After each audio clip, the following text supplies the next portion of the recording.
شفاعته لكل هول من الأهوال مقتحم يا رب بلغ مقاصدنا واغفر لنا ما مضى والحبيب الذي ترجى شفاعته لكل هول من الأهوال مقتحم يا رب بالمصطفى بلغ مقاصدنا واغفر لنا ما مضى يا واسع اللهم أغننا بالعلم أمين وزينا بالحلم وأكرمنا بالتقوى وجملنا بالعافية يا رب بالمصطفى بلغ مقام واغفر لنا ما مضى يا واسع الكرم اللهم صل وسلم وكرم وعظم وبارك على سيدنا محمد وعلى آله وأصحابه وذريته وقرابته أجمعين اللهم اغfir lana zunubana. Moga semua kita yang hadir senantiasa dapat ampunan dosa dan diberkahi Allah Subhanahu wa taala, sambil selalu kita berdoa bersama.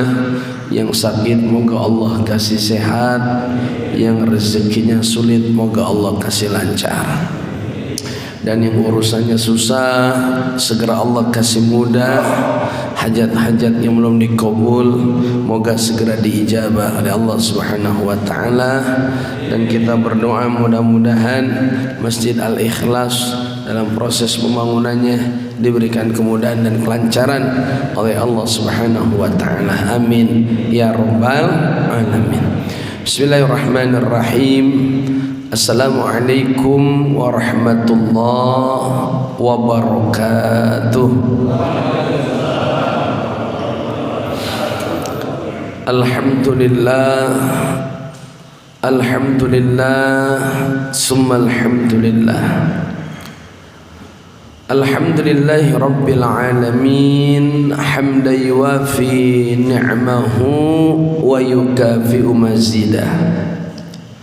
Ashhadu an la ilaha illallah wahdahu la syarikalah wa ashhadu anna Muhammadan abduhu wa rasuluh la nabiyya wa la rasula ba'dah. Allahumma fasalli wa sallim wa karrim wa azim wa barik ala sayyidina Muhammad sallallahu alaihi wasallam ibni Abdillah wa ala alihi wa sahbihi wa mawala wa la hawla wa la quwwata illa billah. Amma ba'd. Qul subhanaka la ilma lana illa ma 'allamtana innaka antal alimul hakim. Qala rabbi israh li sadri wa yassir li amri wahlul 'uqdatam min lisani yafqahu qawli waj'al li waziran min ahli. Sadaqallahul azim. Ya ilahi anta maqsudi wa ridhaka matlubi a'tini mahabbataka wa ma'rifatak. Salam ta'zim dan hormat saya kepada Bapak Ketua DKM beserta pengurus dan jajaran jamaah subuh berkah Masjid Jami Al-Ikhlas, yang mudah-mudahan kita semua senantiasa dirahmati Allah Subhanahu wa taala, diberikan kesehatan oleh Allah Subhanahu wa taala, dan yang terpenting istiqomah untuk terus menjalankan sunnah-sunnah yang diajarkan oleh baginda Nabi besar kita Muhammad sallallahu alaihi wasallam. Innal ladzina qalu rabbuna Allah thumma istaqamu fala khaufun alaihim wala hum yahzanun. Sesungguhnya mereka yang berkata Tuhan kami hanya Allah, lalu dia istiqomah hidupnya, teguh pendirian pada jalan Tuhannya, pada jalan Rabbnya, pada jalan Rabbul Izzah Allahu Azza wa Jal, maka orang tersebut nggak perlu takut, nggak perlu sedih, karena dunia dan akhiratnya udah ditanggung oleh Allah Subhanahu wa Ta'ala. Mudah-mudahan yang istiqomah ibadah hidupnya barokah, yang istiqomah ibadah terutama subuhnya berjamaah, walau berat kaki melangkah, melek dan lain sebagainya, pasti nggak ada kata yang paling indah. Semua kalau sudah lillah, sesuai dengan ikrar kita di hadapan Rabb kita, Qul inna salati wa nusuki wa mahyaya wa mamati lillahi rabbil alamin. Katakanlah sesungguhnya salatku, wa nusuki dan ibadahku, wa mahyaya dan hidupku, wa mamati dan matiku lillahi rabbil alamin. Semua buat siapa Pak? Buat Allah.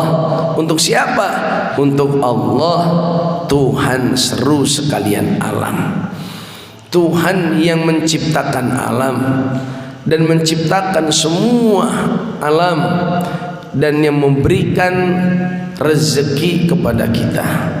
Maka salah satu waktu pembuka pintu rezeki adalah subuh berjamaah. Mudah-mudahan semua kita istiqomah sampai akhir hayat kita. Amin ya robbal, amin ya robbal.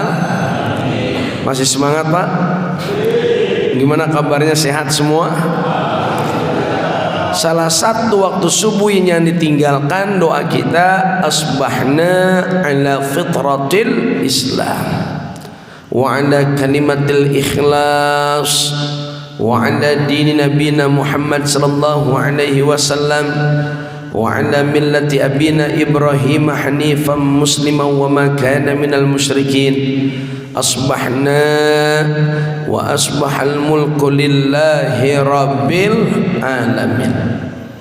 Hadirin jamaah yang dimuliakan Allah, setelah tahiyat akhir dalam sholat kita disunnahkan oleh Rasul membaca setelah fil alamina innaka hamidum majid.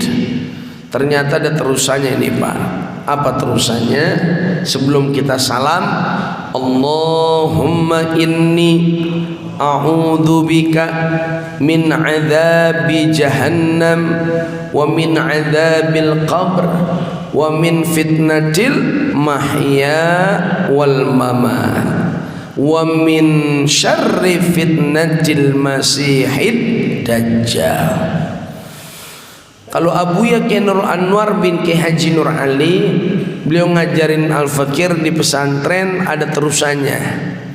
Habis apa? Wa min syarri fitnatil masihid dajjal. Ada terusan nama beliau ditambahin wa minal maghribi wal ma'sam.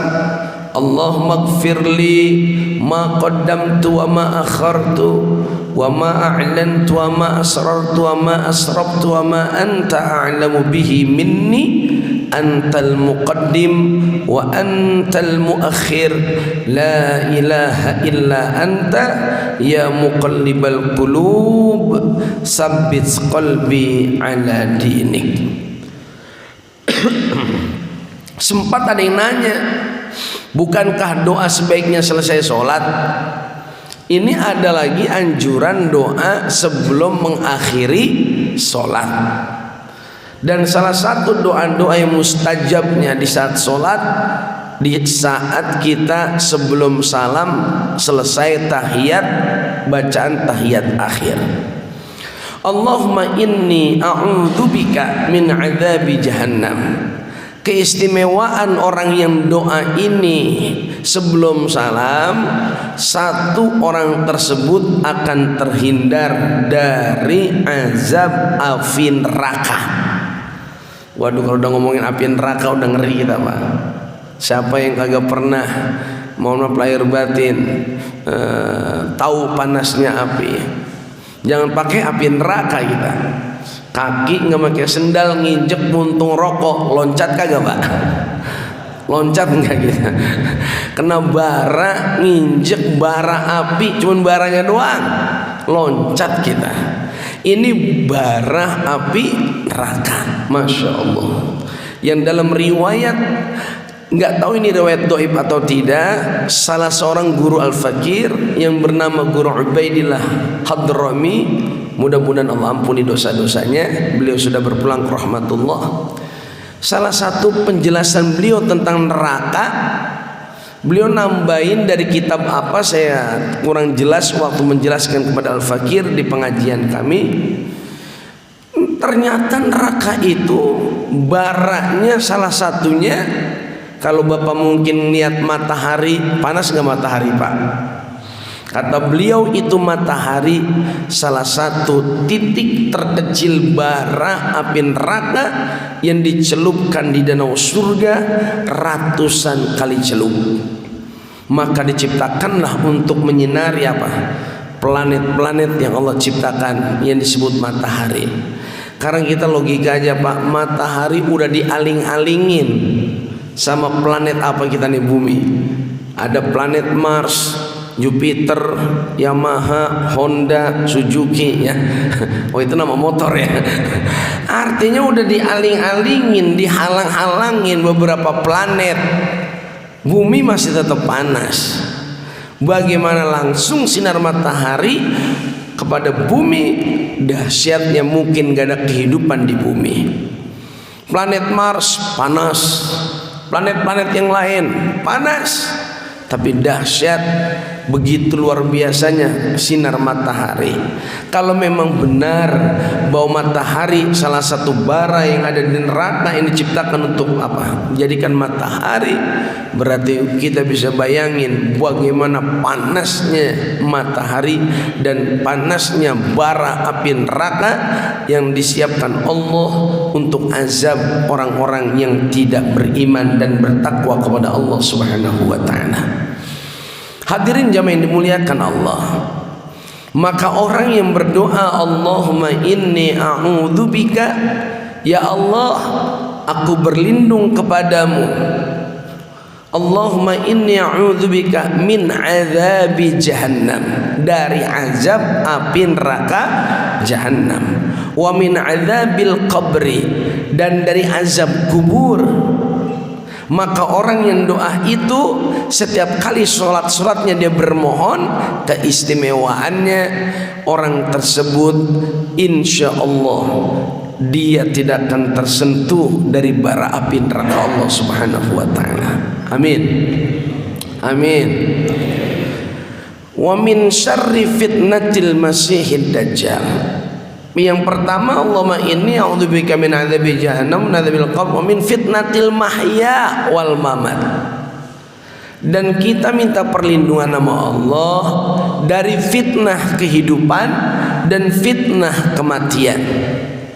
Fitnah itu artinya cobaan, ujian, itu fitnah.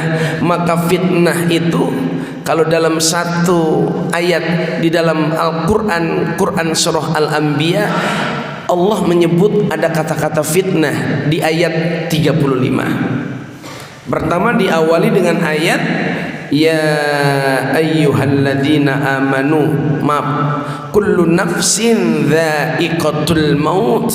Mohon maaf, tidak ada kata-kata ya ayyuhalladzina amanunya. Tapi di ayat 35 ini langsung kepada kata-kata tentang setiap yang bernyawa pasti bakalan mati. Kullu nafsin dha'iqatul maut. Setiap yang bernyawa pasti bakalan mati. Wa nabluukum bisyarri wal khairi fitnah. Kata Allah ada terusan di ayat ini, kami uji kamu semua. Ini pakai kata-kata kum, bukan wa nabluka tapi wa nabluukum. Kami uji kamu semua.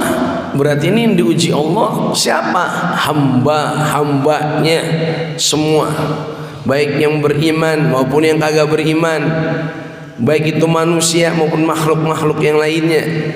Wa nabluukum bisyarri wal khairi, dengan keburukan, dengan kebaikan, fitnah. Nah, ternyata ada ujungnya kata fitnah. Fitnah di sini para ahli tafsir mengartikan adalah cobaan. Kami uji kamu, adanya keburukan, adanya kebaikan, itu menjadi fitnah, cobaan buat kita. Wa ilaina turja'un, ujung-ujungnya kita bakal kembali kepada Allah. Apa maksudnya bahwa ada kata-kata fitnah di sini?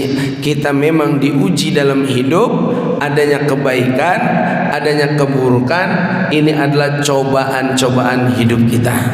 Mudah-mudahan kita bisa lalui semua cobaan atau fitnah yang Allah berikan kepada kita. Amin. Amin. Masih semangat, Pak? Takbir. Udah mulai ngantuk ini romananya nih. Takbir.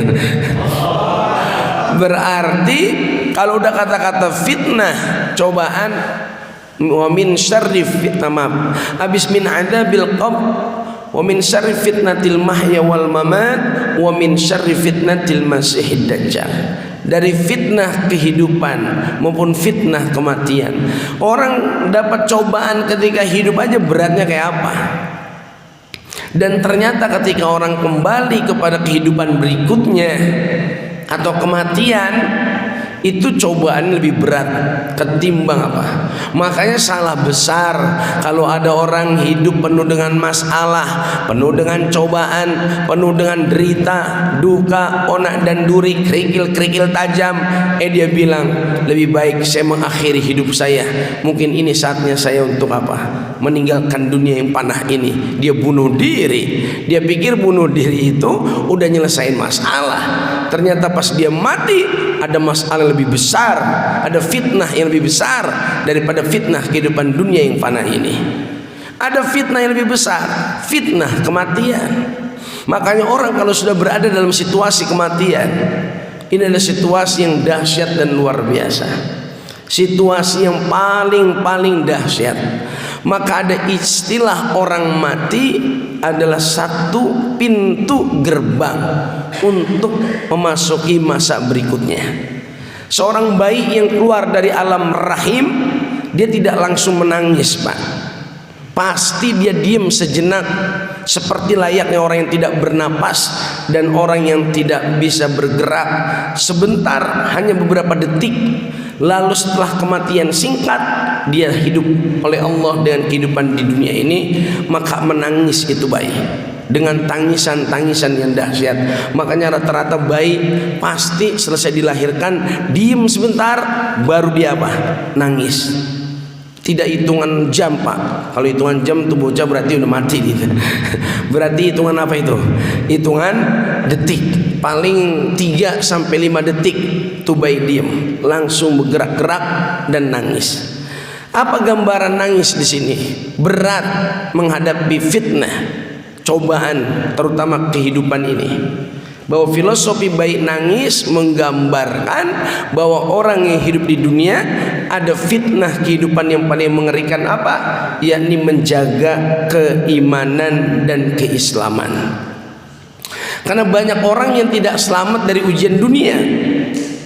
Kita ujian dari alam ruh, semua bersaksi kita, Allah Tuhan kita aman. Semua kita aman di alam ruh. Habis dari alam ruh kita pindah ke alam rahim. Di mana alam rahim? Di perut atau di rahim ibu kandung kita.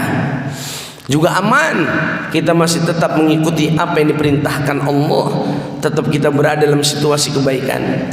Lalu keluar ke alam dunia, wallahu akhrajakum min butuni ummahatikum la ta'lamuna syai'a wa ja'ala lakumus sam'a wal absara wal af'idah la'allakum tashkurun. Allah yang ngeluarin kita dari perut ibu kita kagak tahu apa-apa, kagak ngerti apa-apa. Di saat itu kita maaf, enggak tahu apa. Ja'ala lakumus sam'a wal absara wal afidah. Begitu maha bijaksananya Allah, kita dikasih pendengaran, dikasih penglihatan, dikasih hati dan perasaan. Tujuannya apa? La'allakum tashkurun, agar kita menjadi hamba Allah yang pandai bersyukur. Maka orang yang ketika dia melangkahkan kakinya ke masjid tergolong hamba Allah yang bersyukur. Ketika dia sholat itu golongan hamba Allah yang bersyukur. Ketika dia ibadah, dia ngaji, dia berbuat baik, maka itu termasuk golongan min ahli syukur. Maka orang yang bersyukur tandanya orang-orang yang diberikan oleh Allah kesempatan untuk apa? Berbuat kebajikan dalam kehidupan. Inilah orang yang terlindungi oleh Allah dari fitnah kehidupan. Mudah-mudahan yang subuh jamaah Allah selamatin kita dari fitnah kehidupan yang panah ini, amin. Wal mamat, kalau datang kematian fitnah lagi kita. Ternyata habis mati itu Pak sejenak juga. Kagak orang mati itu berarti udah kelar, nggak ada kehidupan baru. Setelah dia kematian di dunia ada kehidupan baru. Apa itu? Kehidupan alam barzakh. Nah ini alam penantian yang banyak ditakuti oleh hamba Allah yang beriman. Ingat Pak, banyak ditakuti hamba Allah yang beriman. Yang kagak beriman kagak takut dia alam barzakh. Kenapa dia nggak takut? Karena dia nggak yakin adanya alam barzakh. Dan kalau orang yang nggak takut sama alam barzakh, ketika dia betul-betul merasakan alam barzakh, menurut Syekh Mutawalli Asy'arawi, seorang ulama ahlus sunnah wal jamaah, apa kata beliau? Orang yang kagak takut pisan sama alam barzakh, pas dia rasakan nanti berada di alam barzakh, dia akan mengalami situasi hal yang paling menakutkan dan mengerikan, hadirin sekalian. Tapi sebaliknya, orang yang orang yang merasa takut adanya alam barzakh, inilah orang-orang yang dirahmati Allah Subhanahu wa taala. Sehingga dia beribadah karena takutnya kepada Allah. Itu disebut dengan takwanya. Ibadahnya karena Allah, mencari ridha Allah agar dapat ampunan dan rahmat Allah. Maka orang inilah yang takut dengan alam barzakh. Allah bakal sayangi ketika dia berada di alam barzakh. Tidak sedikit hamba Allah yang berada di alam barzakh, ada yang mereka tidur bagaikan nganten baru. Bapak Ibu sekalian, mudah-mudahan kita semua diselamatin Allah dalam keadaan husnul khotimah. Dalam keadaan husnul khotimah. Dalam keadaan husnul khotimah. Kalau kita dengar dalam kisah dakwah diceritakan bahwa seorang Umar bin Khattab saja, Abu Bakar As-Siddiq radhiyallahu an, Umar bin Khattab radhiyallahu an, bahkan Ali bin Abi Thalib, Utsman bin Affan, satu ketika beliau sedang merunding ngobrolin soal alam barzakh, mereka meneteskan air mata. Sampai-sampai Abu Bakar itu kalau udah ingat alam barzakh, beliau itu nangis terseduh-seduh Pak, meneteskan air mata. Kalau ingat alam barzakh, alam kubur. Kenapa? Seorang Abu Bakar yang udah dijamin Allah masuk ke dalam surga, tapi kalau udah ingat alam barzakh meneteskan air mata. Begitu terlihat rasa wajahnya itu ketakutan. Padahal Abu Bakar udah dijamin Allah masuk ke dalam surga, tapi masih takut. Apa kata Abu Bakar waktu ditanya sama Rasulullah dalam satu riwayat, kenapa gerangan engkau terlihat sedih wahai sahabatku Abu Bakar? Abu Bakar menjawab, ya Rasul, aku sedang membayangkan bagaimana cerita engkau tentang alam barzakh. Di saat itu aku termenung dan sering termenung memikirkan alam barzakh. Apa yang membuat dia takut? Kalau bahasa candanya gini Pak, kalau di dunia masih enak, kasarnya kita masih rame-rame, banyak orang, masih banyak teman, banyak sahabat. Kalau alam akhirat di padang mahsyar, yaumil ba'ats, yaumil qiyamah masih mending, juga rame-rame, banyak apa? Manusia, banyak hamba Allah. Tapi yang dia takutin alam barzah. Alam barzah kita itu DBAP sama munkar nakir sendirian, Pak. Dewek-dewek kalau bahasa kitanya. Sendirian di alam barzah, kagak ada temennya. Kagak ada temennya kita. Di kuburan yang luar biasa nggak ada temannya. Maka dikatakan al-qabru zulmatun, kuburan itu gelap. Kalau udah kata Nabi ada istilah al-qabru zulmatun, kuburan itu gelap, berarti kuburan gelap nggak itu, Pak? Jamaah masih semangat ini? Saya tanya, kuburan gelap apa kagak? Gelap. Kalau ada bapak sesekali lihat di YouTube orang pada latihan di kubur, ada yang cuma di latihan pakai selang, ada yang dakwah ceramah dalam kubur, ya silakan saja. Itu gambaran buat ngingetin kita kepada kematian. Karena zikrul maut, orang yang ingat sama mati itu bagian dari tazkiyatun nafs. Semakin bapak sering, saya sering ingat sama kematian, itu semakin ngebersihin hati kita, makin ngerontokin dosa kita, makin banyak nyemangatin diri ibadah kepada Allah. Itu keistimewanya orang sering zikrul maut. Maka bagian dari ibadah ya zikrul maut, ingat mati. Kalau orang sudah berada di dalam situasi, dia berada di dalam keingetan dirinya terhadap kematian, ini menyemangati dia untuk meningkatkan semangat ibadah dan takwanya kepada Allah Subhanahu wa ta'ala. Mudah-mudahan kita semua iman Islam dikuati nama Allah. Amin. Amin. Maka kalau Nabi bersabda al-qabru zulmatun, kuburan itu gelap, gelap secara logika. Tapi bisa terang tuh kubur. Dengan apa kubur bisa terang? Al-qabru zulmatun wasirajulaha la ilaha illallah. Kuburan itu gelap dan ternyata lampu penerang kubur adalah la ilaha illallah.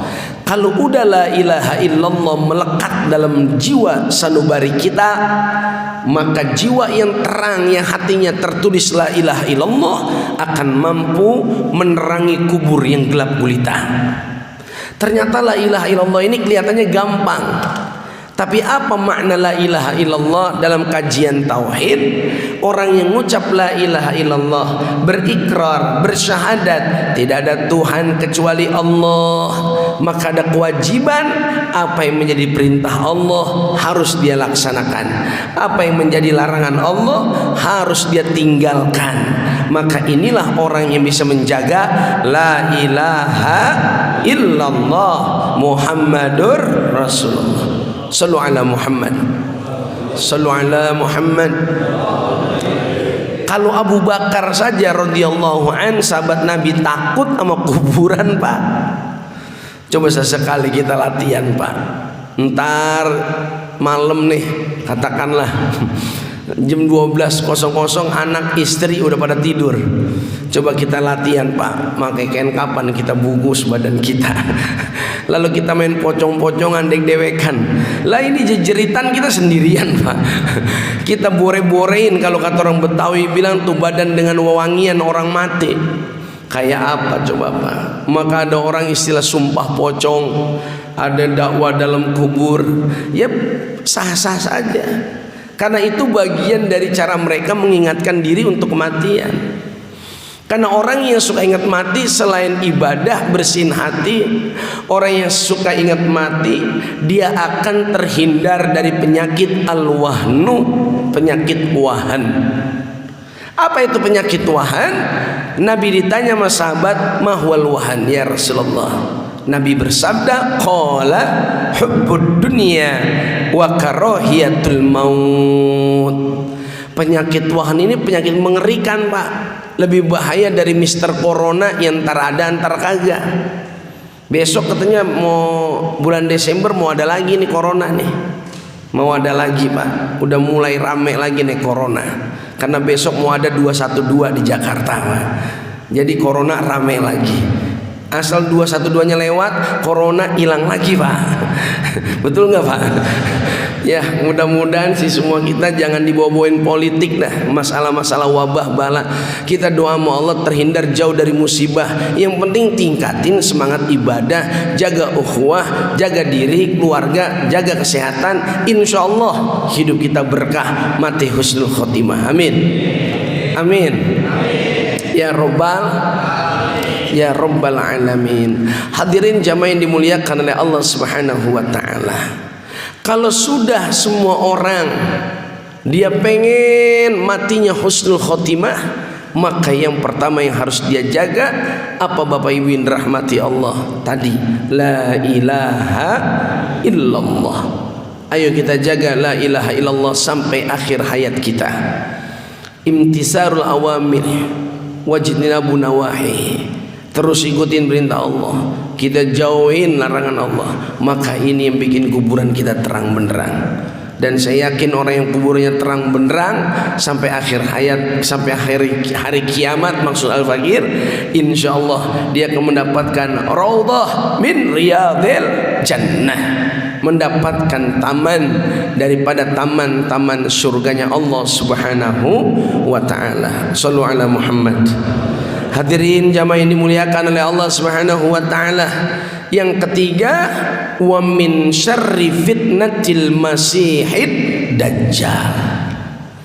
Keistimewaan orang yang baca doa sebelum salam di tahiyat akhir, Allahumma inni a'udzubika min 'adzabi jahannam, min 'adzabil qabr, wa min fitnatil mahya wal mamat, wa min syarri fitnatil masihid dajjal. Orang yang suka baca ini terhindar dirinya berjumpa dengan Al-Masih Ad-Dajjal.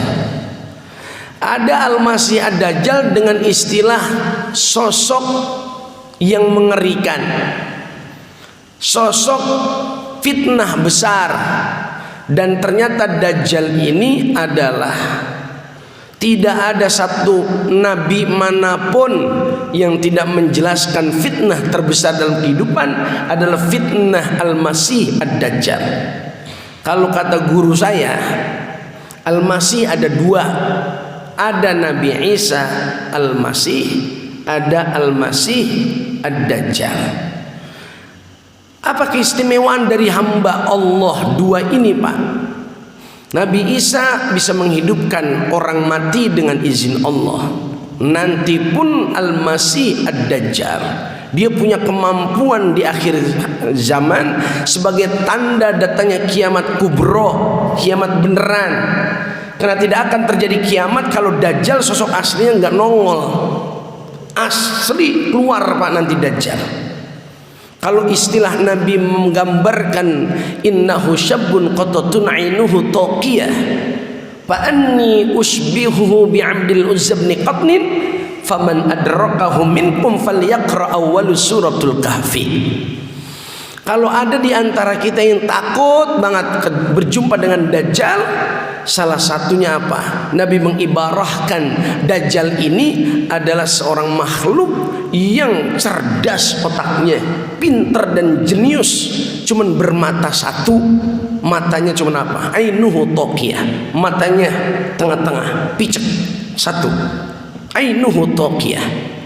Saking cerdasnya dia Pak, nah di akhir zaman dia mengaku diri sebagai Tuhan. Dalam bukunya Muhammad Isa Daud tentang misteri Dajjal datangnya di hari kiamat, atau misteri Dajjal di laut Atlantik di segitiga Bermuda, itu Dr. Muhammad Isa Daud menggambarkan bahwa adanya Dajjal ini nanti di akhir zaman dia mengaku diri sebagai Tuhan. Ada yang bilang dalam riwayat dia akan bisa menghidupkan orang-orang yang mati, sampai banyak orang-orang yang imannya setipis daun bawang menyangka ini benar-benar Tuhan. Tuhannya Dajjal ini, maksud saya Dajjal ini mengaku Tuhan. Dia miliki surga dia. Dia bikin surga-surgaan, neraka-nerakaan. Surganya berada di sebelah kiri, nerakanya ada di sebelah kanan. Terbalik hakikatnya, surganya Dajjal itu neraka atau jalan nerakanya Allah. Sedangkan nerakanya Dajjal hakikatnya itu jalan ke surganya Allah. Maka ini fitnah terbesar di akhir zaman, fitnah Al-Masih Ad-Dajjal. Kalaupun sekarang ini Bapak udah lihat banyak sekali, yakni pendusta-pendusta yang bermirip dengan sifat Al-Masih Ad-Dajjal. Udah banyak sekarang. Udah fitnah Dajjal ini sekarang udah bergentayangan Pak di mana-mana. Orang udah nggak peduli halal haram, itu udah langkah Dajjal. Orang udah bertuhankan iblis, biangnya setan, ya Dajjal. Biangnya setan itu Dajjal. Maka kalau kita lihat iblis mengerikan, setan mengerikan, maka Al-Masih Ad-Dajjal jauh lebih mengerikan. Maka dalam riwayat, orang yang bakal ketemu Al-Masih Ad-Dajjal inilah orang-orang yang paling apa?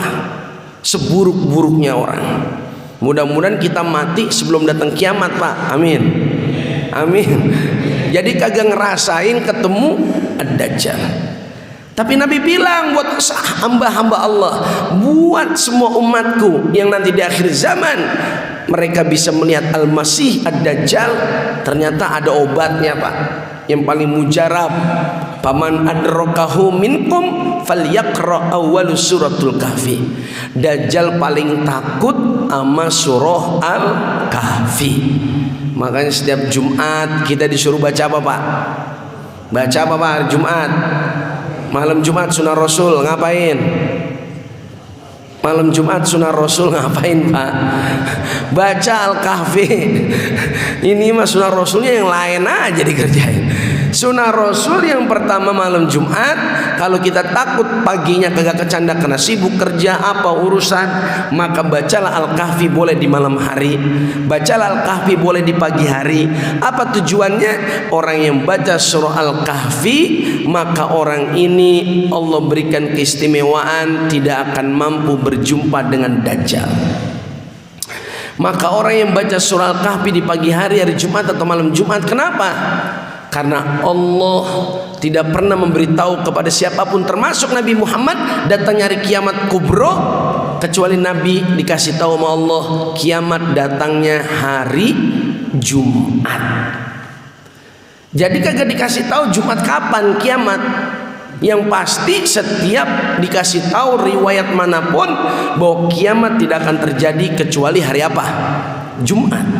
Makanya kita ngeri jangan ampe katakanlah Dajjal keluar, maka kita baca di malam harinya setiap hari Jumatnya, jangan tinggalkan surah Al-Kahfi.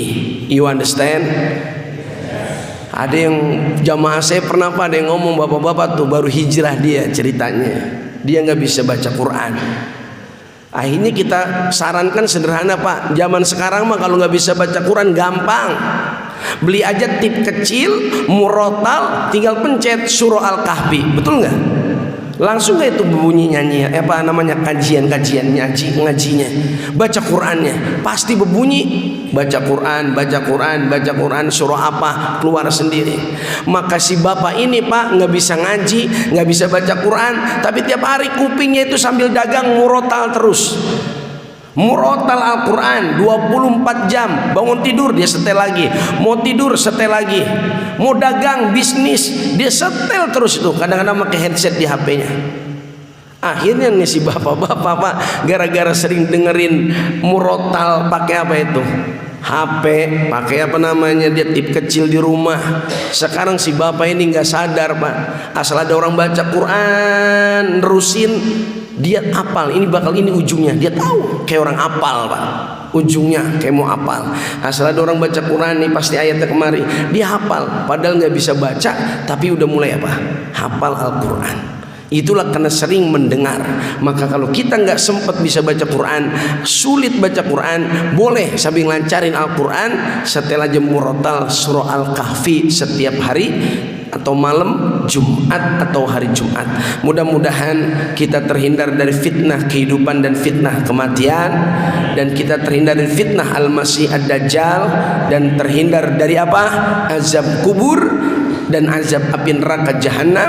Salah satu caranya Bapak Ibu yang dirahmati Allah, jangan tinggalkan doa selesai tahiyat akhir sebelum salam, Allahumma inni a'udzubika min adzabi jahannam wa min adzabil qabr wa min fitnatil mahya wal mamat wa min syarri fitnatil masihid dajjal.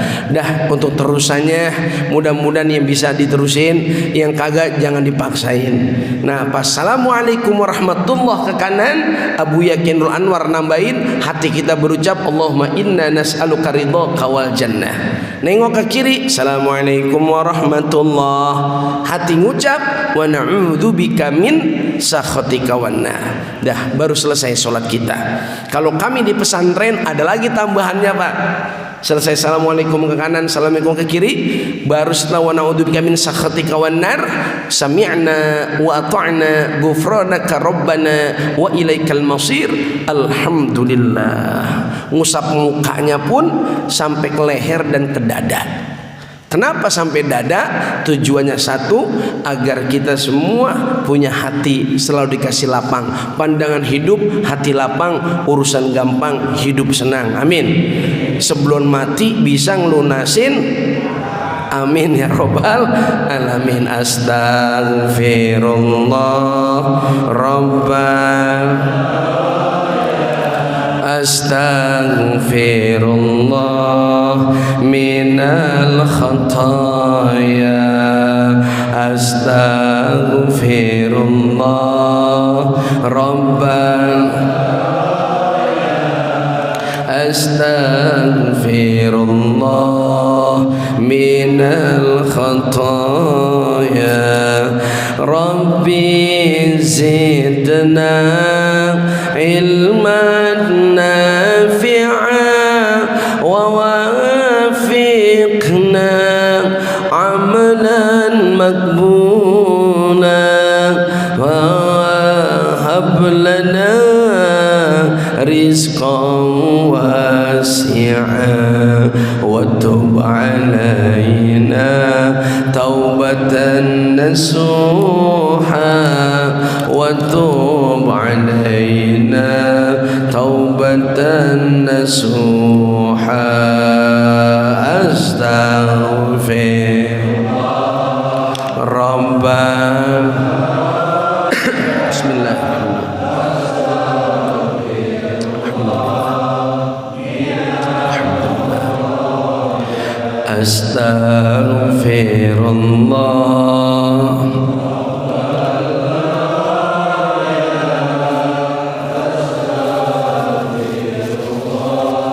minal khataya sallallahu ala Muhammad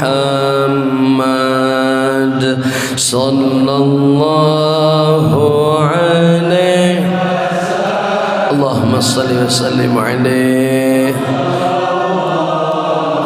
ala Muhammad sallallahu alaihi wasallam.